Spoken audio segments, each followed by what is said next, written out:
எனக்கு அன்பான தேவனுடைய பிள்ளைகளே, உங்கள் யாவரும் இயேசு கிறிஸ்துவின் நாமத்தில் இந்த அறுவடை நேரம் தொலைக்காட்சி நிகழ்ச்சிக்கு அன்போடு கூட நான் வரவேற்கிறேன்.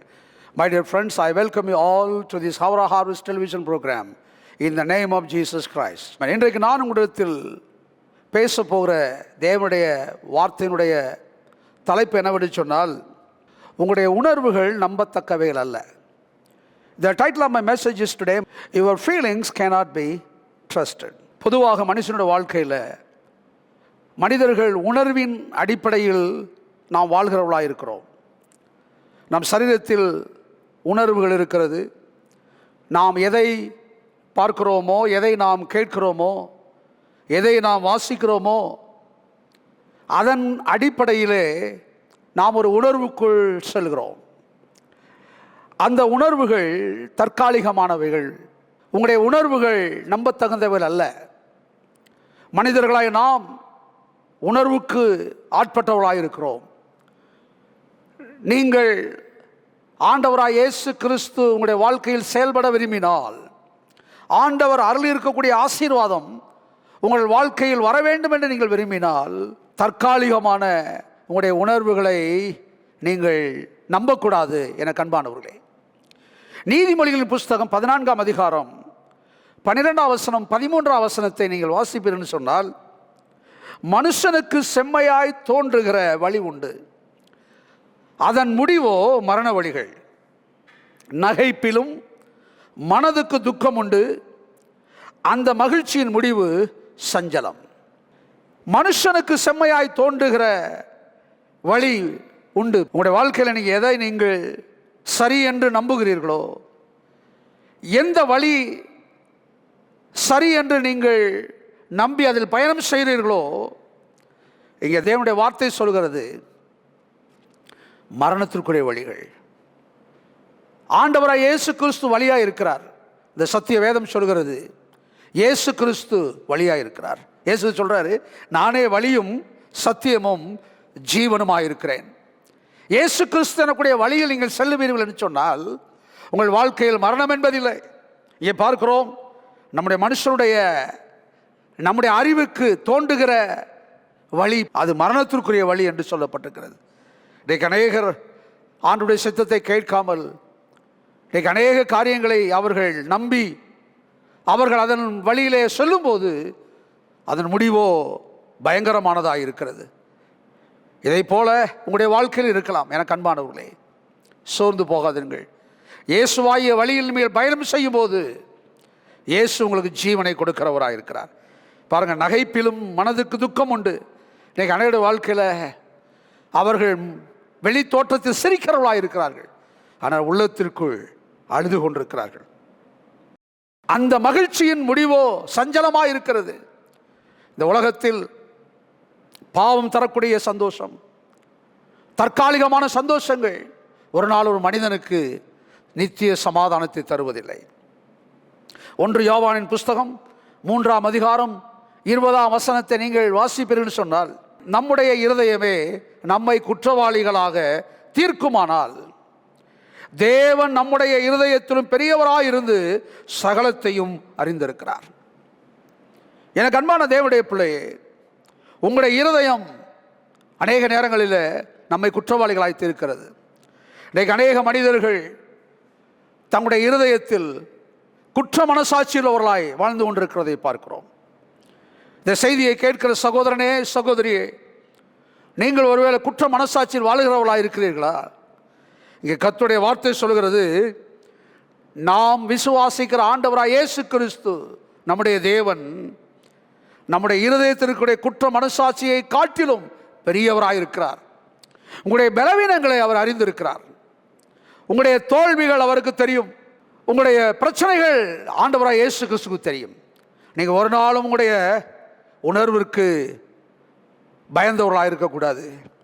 உங்களுடைய உணர்வுக்கு ஆட்பட்டவர்களாக இருக்கக்கூடாது. எனக்கு அன்பானவர்களே, உங்களுடைய உணர்வுகள் ஒரு நாளும் நம்பிக்கைக்குரியவர்கள் அல்ல. உங்களுடைய உணர்வுகள் எப்பொழுதும் உண்மையானவைகள் அல்ல. நம்முடைய இருதயம் நம்மை குற்றவாளிகளாக தீர்த்து கொண்டிருக்கிறது. அநேக நேரங்களில் நாம் விடுதலை இல்லாதவர்கள் வாழ்ந்து கொண்டிருக்கிறோம். நம் மனசாட்சியில் வேதனையுள்ளவர்களாக இருந்து கொண்டிருக்கிறோம். ஆண்டவராய் இயேசு கிறிஸ்து உங்களுடைய குற்ற மனசாட்சியை காட்டிலும் நீங்கள் நம்புகிற ஆண்டவராய் இயேசு கிறிஸ்து பெரியவராயிருக்கிறார். நீதிமொழியின் புஸ்தகம் 12ஆம் அதிகாரம் 15வது வசனத்தை நீங்கள் வாசிப்பீர்கள் சொன்னால், மதியீனனுடைய வழி அவன் பார்வைக்கு செம்மையாயிருக்கும், ஆலோசனைக்கு செவி கொடுக்கிறவனோ ஞானம் உள்ளவன். மதியீனன், புத்தி இல்லாதவன், அவனுடைய வழி அவனுடைய பார்வைக்கு சரியாய் தோன்றுகிறது, செம்மையாய் தோன்றுகிறது. ஆனால் ஆண்டவருடைய இந்த வார்த்தைக்கு செவி கொடுக்கிறவன், இந்த வார்த்தையின்படி வாழ முயற்சி செய்யக்கூடிய ஒரு பெண்மணி, ஒரு ஆண் ஞானமுள்ளவராக இருப்பார்கள். நான் பேசிக் கொண்டிருக்கக்கூடிய இந்த பரிசுத்த வேதாகமம் ஞானத்தை கொடுக்கக்கூடிய ஒரு புஸ்தகம். ஆண்டவராய் இயேசு கிறிஸ்து அவருடைய பரிசுத்தவான்கள் மூலமாக பரிசுத்தாவியை கொண்டு எழுதியிருக்கிறார். இந்த சத்தியம் ஒரு நாள் ஒரு மனிதனை அழிவிற்குள்ளாய் கொண்டு போவதில்லை. ஒரு நாள் உங்களுடைய உணர்வில் வாழாதீர்கள், உங்கள் உணர்வின் அடிப்படையில் முடிவுகள் எடுக்காதீர்கள். உங்களுடைய முடிவுகள், உங்களுடைய வாழ்க்கை பயணம் இந்த கர்த்தருடைய வார்த்தையின் அடிப்படையில் இருக்க வேண்டும். மதியனுடைய வழி அவன் பார்வைக்கு செம்மையாயிருக்கும், ஆலோசனைக்கு செவி கொடுக்கிறவனோ ஞானமுள்ளவனாயிருக்கிறான். இந்த செய்தி கேட்க சகோதரி சகோதரியே, நீங்கள் தேவனுடைய ஆலயத்துக்கு செல்கிறவர்களாக இருக்கிறீர்களா? என்றைக்காவது தேவனுடைய ஊழியக்காரர்கள் பேசக்கூடிய வார்த்தைக்கு, அந்த அறிவுரைக்கு செவி கொடுக்கிறவர்களாக இருக்கிறீர்களா? கர்த்தருடைய வார்த்தை என்ன சொல்கிறதோ அதை மனமும் வந்து ஏற்றுக்கொள்கிறவர்களாக இருக்க வேண்டும். அது மட்டுமல்ல, பார்க்கிறோம் நீதிமொழியின் புஸ்தகம் 28ஆம் அதிகாரம் 26ஆம் வசனத்தை வாசிப்பீர் என்று சொன்னால், தன் இருதயத்தை நம்புகிறவன் மூடன், ஞானமாய் நடக்கிறவனோ ரட்சிக்கப்படுவான். ஆமென், ஹல்லேலூயா. அநேக நேரங்களில் தம்முடைய சுய புத்தியை நம்புகிறார்கள், அநேகர் தங்களுடைய வழிகளை நம்புகிறார்கள், அநேகர் தங்களுடைய இருதயத்தை நம்புகிறார்கள். இந்த பரிசுத்த வேதம் சொல்கிறது, தன் இருதயத்தை நம்புகிறவன் அவன் அறிவில்லாதவனாயிருக்கிறான். ஆனால் ஒரு காரியத்தை அறிந்து கொள்ளுங்கள், இந்த சத்தியமாகிய இந்த தேவனுடைய வார்த்தையின்படி நடக்கிறவன் அவன் எல்லா காரியங்களிலிருந்தும் பாதுகாக்கப்படுகிறான், ரட்சிக்கப்படுகிறவனாயிருக்கிறான். சகோதரனே சகோதரியே, நீங்கள் சோர்ந்து போயிருக்கிறீர்களா? நீங்கள் தோற்று போன்றவர்கள் என்று நம்புகிறீர்களா? உன்னுடைய உணர்வு அப்படிதான் சொல்லுது, நீ தோற்று போயிருக்கிறாய். இன்றைக்கு அநேகர் கவலைப்படக்கூடிய உணர்வை உடையவர்களாக இருக்கிறதுனால்தான் அவர்கள் கண்ணீர் வடிக்கிறார்கள். ஒரு மூலையில் போய் சோர்ந்து போய் அமர்ந்து விடுகிறார்கள், யாரோடும் பேசாமல் இருக்கிறார்கள். காரணம், அவர்கள் உணர்வுகள் அவர்களை அப்படி நடத்துகிறது.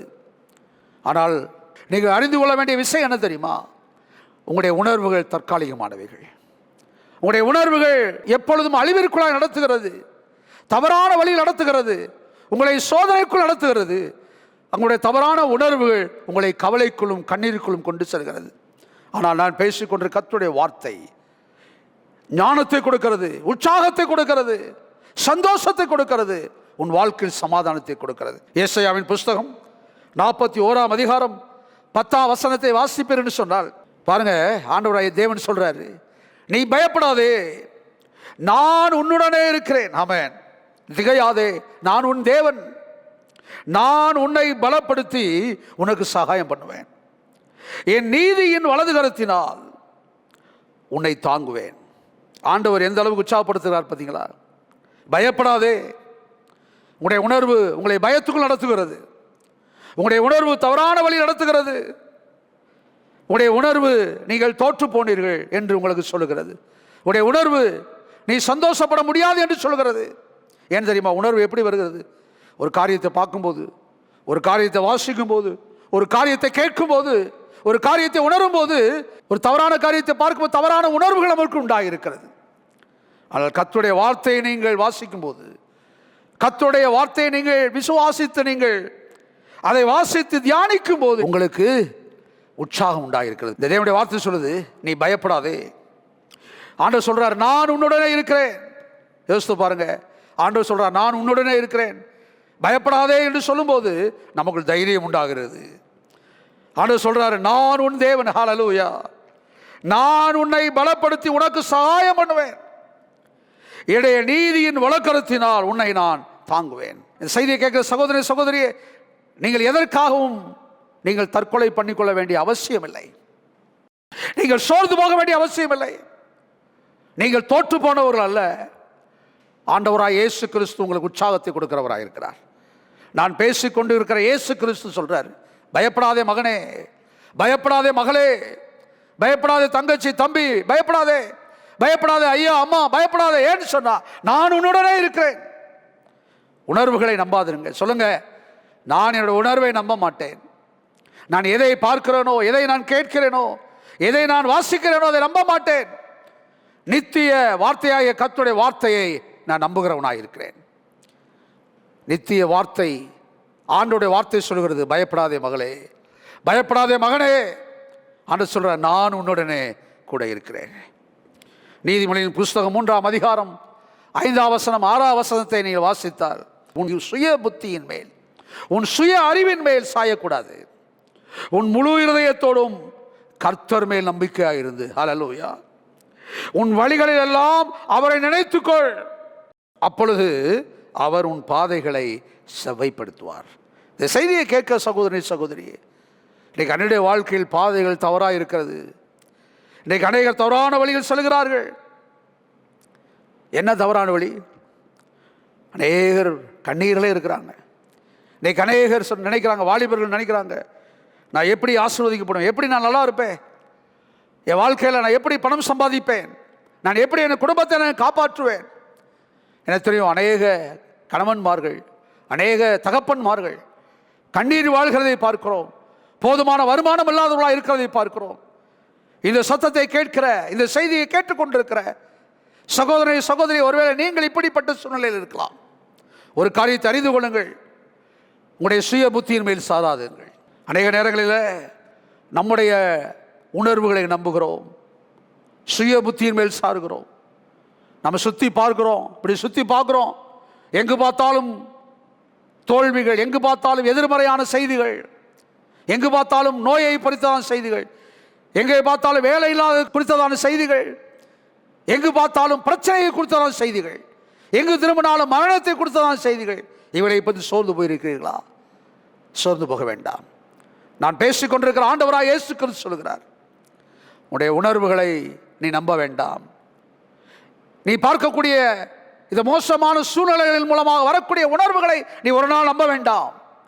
நித்தியமாய் என்று மாறாத இந்த கர்த்தருடைய வார்த்தையை நீங்கள் வாசிக்கும் போது, விசுவாசிக்கும் போது, அந்த வார்த்தை சொல்கிறது, மகனே பயப்படாதே, நான் உன்னுடனே இருக்கிறேன், கலங்காதே, நான் உன்னை ஒரு நாள் கைவிட மாட்டேன்.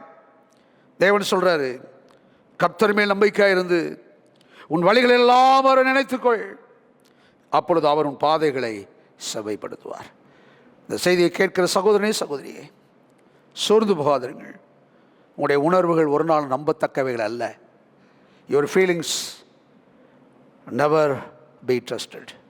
Your feelings cannot be trusted. Trust the word of God. Trust God, Jesus in your life. இயேசுவை நம்புங்கள், மெய்யாகவே ஆண்டவர் உங்களை ஆசீர்வதிப்பார். ஆமென். இந்த செய்தியை கேட்டுக்கொண்டிருக்கிற அருமையான சகோதரனே சகோதரியே, நீங்கள் இருக்கக்கூடிய இடத்தில் ஒரு ஆலயத்தை தெரிந்து கொள்ளுங்கள். சத்தியத்தை சத்தியமாய் போதிக்கக்கூடிய ஒரு நல்ல போதகரை தெரிந்து கொள்ளுங்கள். அவருடைய ஆலயத்துக்கு போங்க, அங்கே தேவனுடைய பிள்ளைகளோடு சேர்ந்து தேவனை ஆராதியுங்கள், கர்த்தருடைய வார்த்தையை கேளுங்கள். மெய்யாகவே கர்த்தர் உங்களை ஆசீர்வதிப்பார். என்னோடு கூட சேர்ந்து ஜெபிக்கிறீர்களா? கண்களை மூடுவோம், ஆண்டவர் நோக்கி பார்ப்போம். தேவன் நம்முடைய ஜெபத்தை கேட்க விருப்பம் உள்ளவளாக இருக்கிறார். பரலோக நல்ல பிதாவே, உங்களுடைய சமூகத்தில் நாங்கள் இயேசுவின் நாமத்தில் வந்திருக்கிறோம் தகப்பனே. ஆண்டவரே, எங்களுடைய உணர்வுகள் ஒரு நாள் நம்பத்தக்கவைகள் அல்ல.